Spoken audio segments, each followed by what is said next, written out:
Salut à tous, comment vous allez? J'espère super bien. C'est moi, Alhamdulillah, ça va, je vais super bien.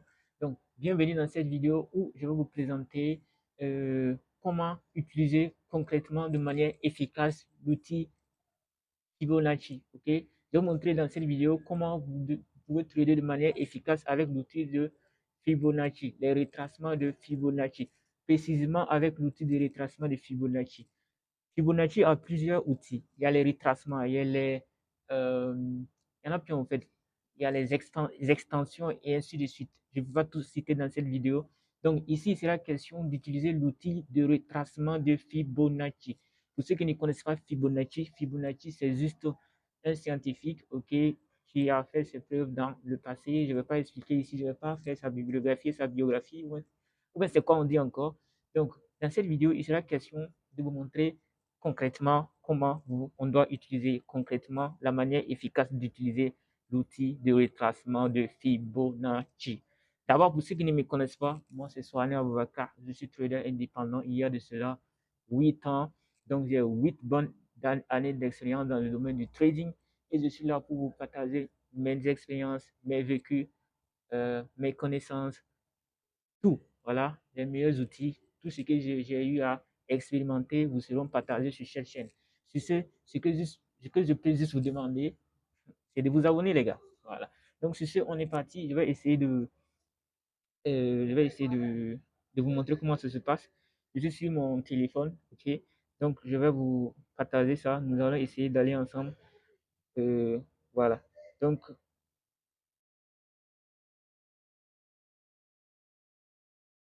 Voilà, donc c'est parti.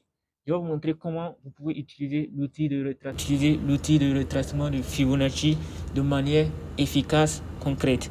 Donc c'est parti. Donc je suis sur mon écran et on est parti pour les analyses. Donc suivez ça bien, suivez ça de manière et, et en étant concentré et je vous montrerai le secret de l'outil de retracement de Fibonacci ce soir dans cette vidéo. Donc c'est parti. Donc ici, je suis sur l'actif EURUSD, ok. Ce que je recherche, euh, voilà. Qu'est-ce qu'on vous dit avec l'outil de retracement de Fibonacci? La manière la plus basique, ok. Les connaissances les plus basiques avec l'outil de retracement de Fibonacci, qu'est-ce qui est dit? Lorsque vous avez l'outil de retracement de Fibonacci, pour utiliser ça, il faut quoi? Il faut un mouvement haussier. Voilà, il faut un mouvement haussier ou un mouvement baissier. Et vous allez ensuite mesurer au fait. Je prends un exemple. Pour prendre cet exemple, je vais forcément prendre une capture d'écran. Excusez-moi. Ok. Donc ici, par exemple, avec l'outil de retracement de Fibonacci, lorsqu'on a un mouvement haussier comme ça, qu'est-ce qui est là? Il est recommandé lorsqu'on a un mouvement haussier, dès qu'on a une petite correction qui est en cours, ce qui est conseillé, c'est d'utiliser l'outil de retracement de Fibonacci en posant le début de la hausse jusqu'à la fin de la hausse. À partir du moment où le marché est en train de vouloir corriger, on peut déjà utiliser l'outil de retracement de Fibonacci, n'est-ce pas?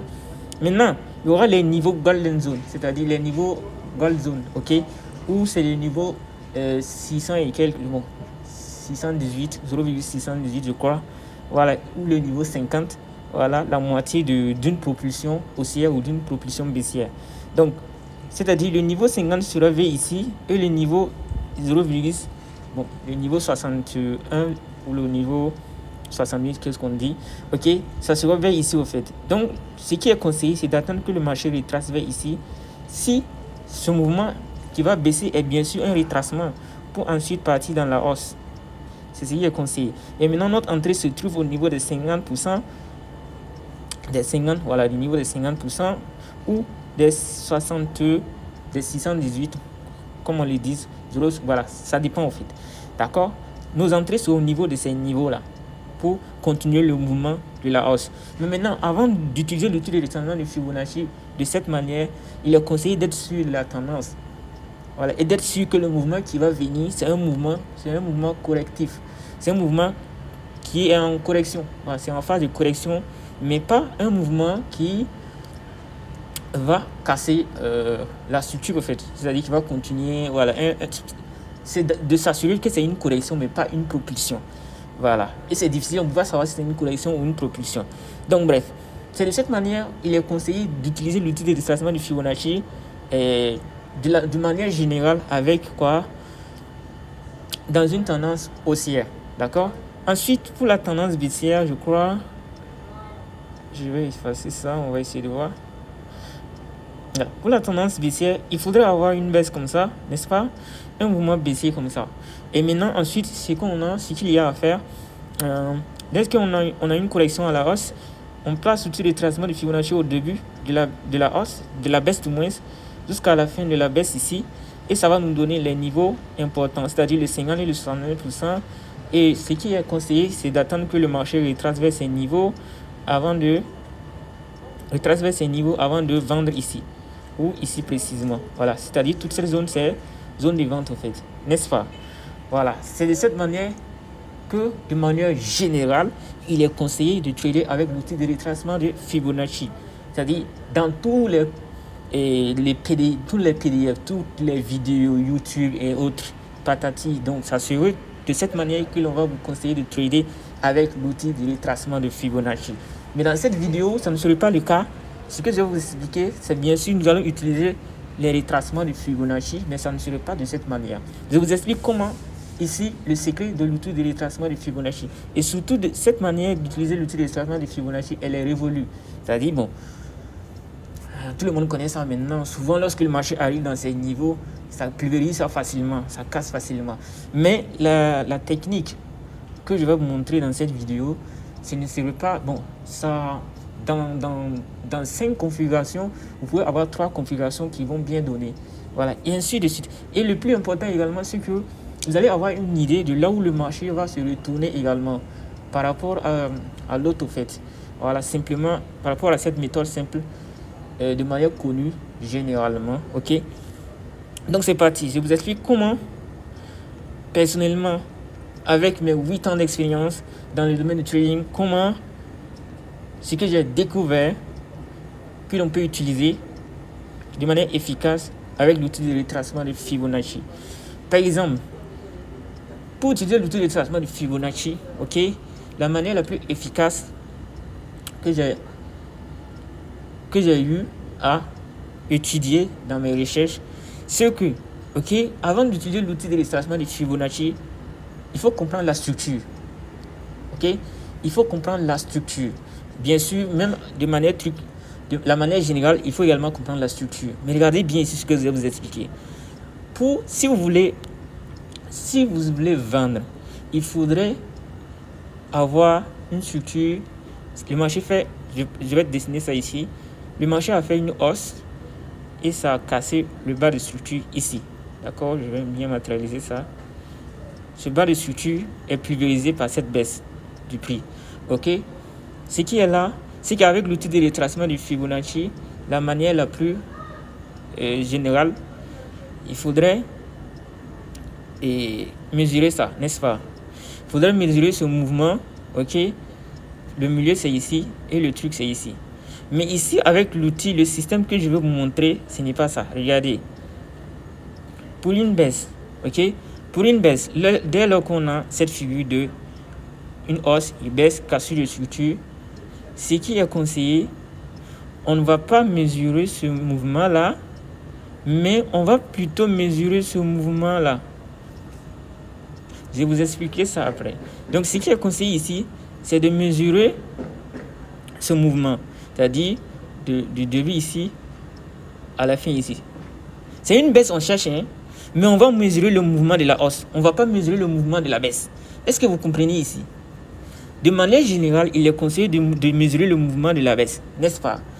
Mais avec cette technique, on ne mesure pas le mouvement de la baisse, mais on mesure le mouvement de la hausse. La hausse qui s'est produite avant la baisse qui a cassé la structure, c'est cette hausse qu'on va mesurer. D'accord?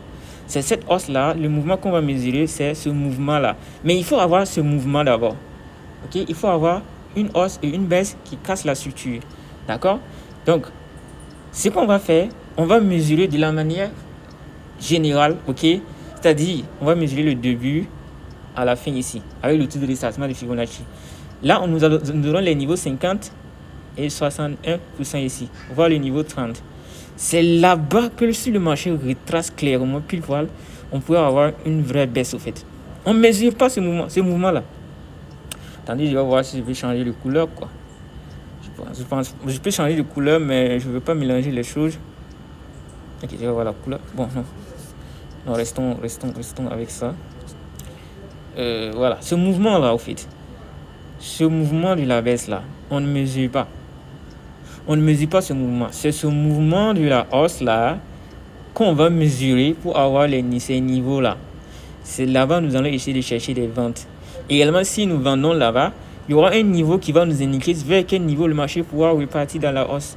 Donc, ça nous montrera un autre TP en même temps aussi. D'accord? Je ne sais pas si vous avez bien compris. C'est pareil pour la hausse. Pour la hausse, pour acheter, je vais dire, c'est pareil pour acheter. Mais pour acheter, il faut cette figure. Je vous montre ça. Je ne veux pas que cette vidéo prenne beaucoup de temps. Il est déjà 19 minutes. Ok. Pour la hausse, c'est pareil. Je reviens dans mes trucs. Ok. Voilà. Lorsqu'on a un mouvement, pour la hausse, il faut ce mouvement-là. Ok. Il faut quelque chose de comme ça. D'accord? Voilà. Il faut quelque chose. Non. Ok. Excusez-moi. Il faut quelque chose de comme ça pour la hausse. Et ce n'est pas ce mouvement que nous allons mesurer. Ce n'est pas ce mouvement aussi que nous allons mesurer. Mais c'est plutôt ce mouvement baissier. Puisqu'il faut une baisse, une hausse pour faire qui va casser la structure. Mais pas le mouvement de la hausse, mais le mouvement baissier que nous allons mesurer pour avoir les niveaux. Donc je parle pour des exemples sur le graphique concrètement pour que vous voyez comment ça fonctionne. Et c'est dans ces niveaux, nous vendons et nous achetons concrètement. C'est de cette manière, si vous tradez avec l'outil de retracement du Fibonacci de cette manière, que vous allez pouvoir vous faire assez de gains, vous allez pouvoir et vraiment comprendre comment ça fonctionne. Donc, je vais aller sur le graphique. Déjà, je vais prendre photo avec ça. Déjà, vous voyez ici, ce mouvement, on a une hausse, ok, excusez-moi. On a une hausse là et une baisse là, n'est-ce pas? Voilà. Donc, ce qu'on va mesurer ici, c'est ce mouvement de hausse, mais pas ce mouvement de baisse. Donc, je vais prendre l'outil de retracement de Fibonacci. Ok. Donc, je prends mon outil de retracement de Fibonacci. Ok, ici, je vais mesurer le début. On prend avec les mèches. Le début, c'est là. Ok. Jusqu'à... Voilà. Jusqu'ici. Bon, je ne vais pas prendre la mèche qui est en haut. Je vais juste m'arrêter ici. Donc, ici... c'est que les niveaux de vente qui nous intéressent, ce sont ces niveaux. C'est-à-dire, c'est le niveau 38 au niveau 61. C'est-à-dire, c'est toute cette zone qui nous intéresse pour des ventes, potentielles ventes dans le futur. Est-ce que vous voyez? Et regardez ce que le marché a fait dans le futur. C'est juste le niveau 61 après que c'est venu tester pile poil. Voilà. Mais bon, ça ne compte pas puisqu'il faut trader ça de manière réelle, en temps réel sur les marchés au fait. D'accord? Maintenant, si nous vendons, ça nous donne en même temps l'objectif que le prix cherche. Vous voyez, les niveaux 161 ici, 0.8 là. C'est là-bas que lorsque vous vendez, le marché va essayer d'aller chercher ce niveau. Si ça dépasse ce niveau, ça va venir chercher le niveau 261 TP2. Donc, on va chercher d'autres configurations de sel. D'autres configurations de sel. Nous allons chercher d'autres configurations. Bon, continuons ici. Je veux des cas intéressants. Bon, je veux un cas qui a vraiment bien mangé. Ok, même ici, dès que vous avez cassure de structure, même ici c'est une hausse, on a eu cassure de structure un peu ici. Ok, si nous prenons l'outil de retracement, ici c'est pour avoir le niveau de TP. Si nous prenons l'outil de retracement, nous mesurons cette hausse là. Ok, voilà, si nous mesurons cette hausse, vous voyez. Voilà, je vais prendre une photo pour vous montrer c'est quelle hausse j'ai mesurée. Regardez, c'est ça. Cette petite hausse et cette petite baisse avec cette petite hausse. Avec l'outil de retracement de Fibonacci, il vous est conseillé de mesurer toute cette hausse là. Mais ici, ce n'est pas le cas. C'est cette petite baisse que j'ai mesurée. D'accord? Et ça vous donne le niveau de TP, le premier TP. Vous allez voir que c'est là-bas le marché a réagi dans une petite baisse avant de casser pour aller chercher le deuxième TP. Est-ce que vous voyez? Et maintenant, en fait, il y a deux manières d'entrer avec le truc. Vous devez attendre que le marché retrace ici avant de prendre le sel pour continuer la hausse. C'est-à-dire, tu as retracé vers les 60 et les trucs. Voilà. Maintenant, si ça ne retrace pas et que c'est en train de monter, vous avez une idée de là où le marché peut avoir un retournement au fait. Voilà, c'est dans les zones de TP que vous pouvez avoir une estimation des TP. Ok, donc ça c'est bon. On continue de chercher d'autres éléments. Ok, on continue de chercher d'autres configurations. Ok, je veux des cas qui ont vraiment bien donné. Voilà, même ici, ici le marché a fait l'extrême. Ok, voilà, je vais vous montrer le cas ici. Ici, c'était une hausse et une baisse. Ok, ça a retracé jusqu'à l'extrême et ça a chuté. L'extrême, ça peut arriver jusqu'au sommet souvent, c'est-à-dire vers le niveau 0,0 du truc. Donc, on va essayer de mesurer, vous allez voir. Donc, ici, nous allons essayer de mesurer du moins. Je prends l'outil. C'est la hausse que je vais mesurer, mais pas la baisse. Je mesure le début de la hausse ici, jusqu'à ici. Ok, avec la mèche en haut. Ok, jusqu'ici. Ok, les niveaux pour la vente, c'est tous ces niveaux-là, en fait. C'est tous ces niveaux-là. C'est-à-dire, c'est le niveau... oui, non, c'est le niveau 38. Ok, niveau 61 en montant. 61, 50, 38. Voilà. Mais souvent, le marché peut aller à l'extrême. Ça peut aller chercher le niveau 0, en fait. Ça peut aller jusqu'au niveau 0 en haut avant de venir. Voire même aller chercher le niveau 23. Mais les niveaux les plus importants, c'est 61, 50, 38. Vous avez vu que c'est là-bas le marché a réagi et chuté.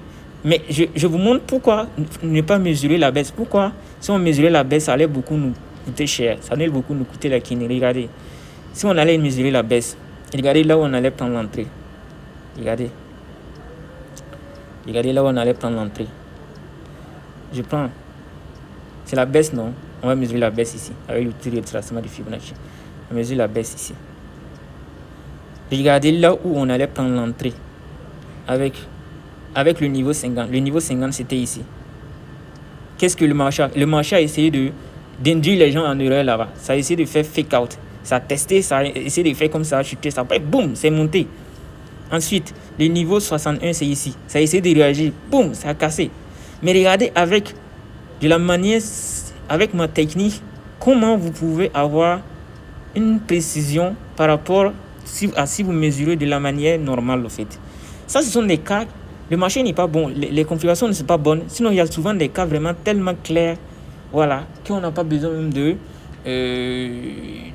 vraiment se soucier, quoi. Est-ce que vous voyez? Voilà. Donc, il y en a tellement, en fait. Il y en a tellement, en fait. Il y en a tellement. Voilà. Dès que vous avez cassé de structure, par exemple, ici, on a plusieurs structures qui ont été cassées. Voilà. Même ici, on peut mesurer. Par exemple, je prends, je sais pas. Lorsqu'on a plusieurs cassures de structure, par exemple, on a d'abord eu cassure ici, cassure ici. La dernière cassure, c'est juste ici. On peut prendre le bas et on prend le milieu jusqu'ici. Mais tout ça, c'est toute cette zone-là, au fait. C'est-à-dire, c'est toute cette zone-là, il faut s'attendre pour le sel. C'est-à-dire, toute cette zone ici. J'arrive à constater que c'est là-bas le marché est vraiment venu et ça a chuté, au fait. Voilà. Le marché a réellement chuté de là-bas. Est-ce que vous voyez? Je supprime. Est-ce que vous voyez? Le marché a intégré dedans, ça a essayé de faire fake out. Ça pouvait aller à l'extrême et ça a chuté, au fait. Ça allait chercher le TP en bas. Ok? Voilà, ça c'est ce qu'ils sont en train de montrer, c'est juste des configurations de sell. Ce sont des configurations de buy. Il y a également des configurations de buy. Il y en a plein, en fait. C'est juste même ici, ok? Vous allez voir ici. Et on a eu. Je vous montre. Il faut que je prenne une capture d'écran d'abord. Voilà. On a ça. Ok? On a eu ça, ok, ça a cassé la structure. On va pas mesurer cette hausse, on va surtout mesurer cette baisse, n'est-ce pas? Ok, donc, allons mesurer. Donc, je prends l'outil de retracement de Fibonacci. Je mesure ici le début de la baisse jusqu'à la fin de la baisse, ici. Les niveaux qui nous intéressent, ok. Les niveaux qui nous intéressent, ce sont ces niveaux-là, c'est-à-dire le niveau 61 jusqu'au niveau 50. D'accord? Voilà. C'est-à-dire, vous avez vu, le marché a essayé de réagir. Et ça a essayé de hausser, au fait. Voilà. Je n'ai pas allé loin. Il y a souvent des cas palpables, clairs. OK? Le temps pour montrer tous ces cas-là. Ce que je pourrais juste vous conseiller, c'est d'aller backtester. Voilà. Voir ce que ça donne. Et voir également dans la possibilité des choses, comment vous pouvez ajouter ça à votre pro, c'est-à-dire à vos bagages en trading, voilà, pour vraiment performer dans l'analyse technique. Voilà, parce que sur cette chaîne, il sera question d'analyse technique, d'analyse fondamentale. J'en viendrai avec l'analyse fondamentale. Voilà, donc c'est bon, on a fini cette vidéo. Donc, pour ceux qui ne se sont pas encore abonnés, c'est le moment. N'hésitez pas de vous abonner. Je n'aurai pas le temps, comme je l'ai dit, je n'ai pas le temps pour vous expliquer tout, comment ça se passe. Voilà, mais j'ai tout expliqué, c'est toutes les parties intéressantes que j'ai expliquées dans cette vidéo. Voilà. Donc, sur ce, je vous dis à très bientôt dans une prochaine vidéo et je vous souhaite bon profit sur le marché financier. Voilà, ciao, ciao les gars.